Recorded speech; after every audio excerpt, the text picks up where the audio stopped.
right now on 5 on Your Side at 10. I just ask that you mamas out there hug your babies tight tonight, please. A 2-week search for a missing Mizzou student comes to a tragic end. Riley Strain was found dead this morning in a river near Nashville. Good evening, everyone. I'm Kelly Jackson. Strain disappeared on March 8th after getting kicked out of a bar. Tonight, mourners gathered for a candlelight vigil to remember their 22-year-old. 5 on Your Side's Robert Townsend joins us from the newsroom with more on this. Robert. Kelly, Riley Strain was in Nashville as part of his fraternity's spring formal. Tonight, it's still unclear how or why he ended up in the river.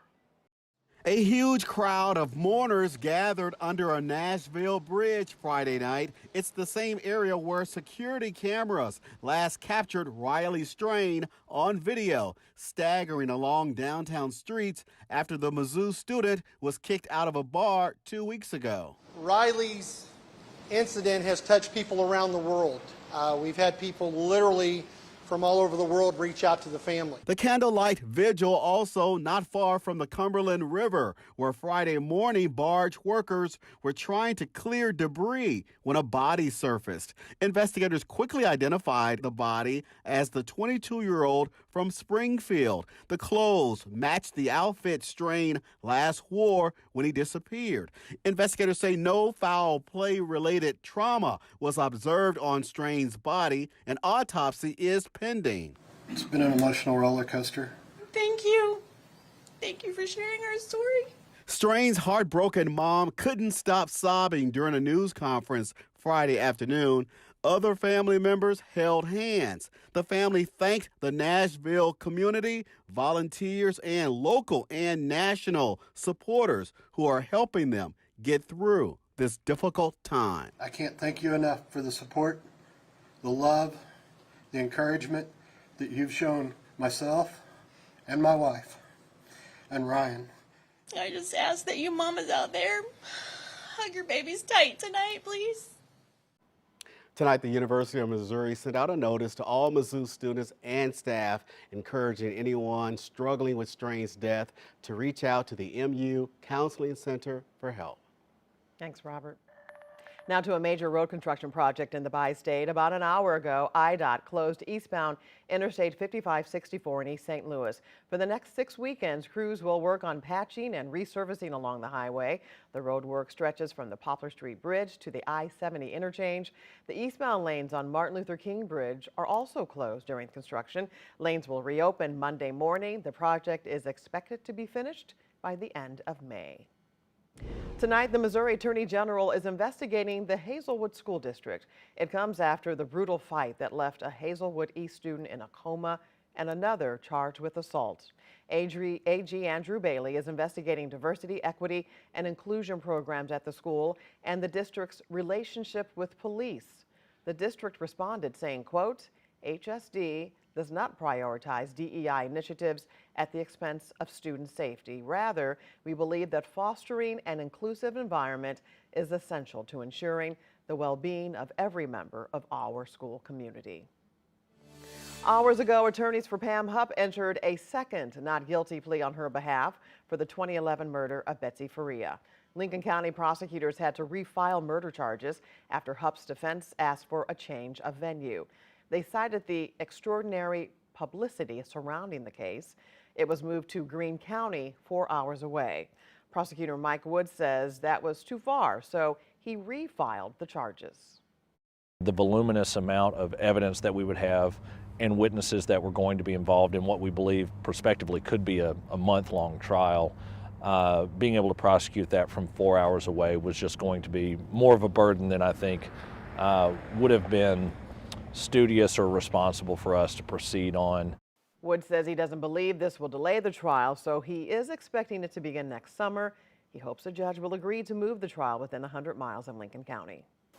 5 on Your Side caught up with Russ Faria, who attended today's hearing. He was exonerated for his wife's murder. Hup then tried to frame him after his release by shooting and killing someone else and staging it to look like he did. This past October, Russ married another one of Hup's alleged victims, Carol McAfee. And we met under really unusual circumstances, being this whole Pam Hup fiasco saga, whatever you want to call it at this point. But of all the bad things that person has done, this is one good thing that's actually come from it. Pam Hup was not in the courtroom today. She stayed in jail where she'll be served with her new murder warrant. Tomorrow, Missouri Democrats will cast their votes in the presidential primary. It's the Missouri Democratic Party's first party run contest since the law took effect in August of 2022. Unlike the Republican caucus earlier this month, Missouri Democrats will cast a secret ballot. Any registered or unregistered voter may cast a ballot unless you've registered as Republican. Earlier today, we spoke with the chair of the Missouri Democratic Party, who says they hope to return to the original format next election. I predict this will be the one and only time that we do this. There's so many complaints about the Republican process earlier, and people not understanding, why are we doing it this way? So we've explained the why. It's because of this bad law. But I think there's already bills filed in the legislature to fix this and turn it back. Polls are open from 8 to noon. To find your polling place, look for this story in the As Seen on TV section of KSDK.com. On April 8th, a total solar eclipse will be visible in 15 states, including Missouri and Illinois. The last time an eclipse was visible in our region was October of 2023, but the sun was only partially blotted out. Many of you bought eclipse glasses for the event. Verify's Ann Allred tells us if it's safe to reuse them. A celestial event. More than 30 million Americans in the path of totality, and eye protection is paramount. Our question, is it true you can reuse eclipse glasses from the partial eclipse in 2023 for the total eclipse in 2024? Let's verify. Our sources, Tony Rice, Solar System Ambassador for NASA, and Dr. Mark Rollo, pediatric optometrist at Children's Hospital. Our experts say the first step is making sure you have glasses with the right specifications. Look for this series, ISO 12312-2. Second, closely examine their condition. You want to make sure they fit properly, number one. Number two, you want to make sure there's no damage to the lenses, so things like punctures, scratches, that type of thing. If the glasses are undamaged, our experts say you can reuse them. You must have eye protection when looking at the sun, whether it's an eclipse or a regular day. Dr. Rallo says staring at the sun for just a few seconds can burn the front surface of the eye or the retina. He also says eye protection for children and adults is the same. Just make sure to supervise children very closely and make sure they understand they cannot take off their glasses. Also, NASA warns never wear your glasses and then use a telescope or binoculars to view the eclipse. Those instruments gather and magnify light, increasing the chance for burns. We can verify true. You can reuse eclipse glasses from the partial eclipse in 2023 for the total eclipse in 2024. There are also counterfeit glasses out there that look very legit. To make sure you don't get scammed, the American Astronomical Society has a list of verified suppliers. You can find it on KSDK.com. Look for this story under the Verify tab.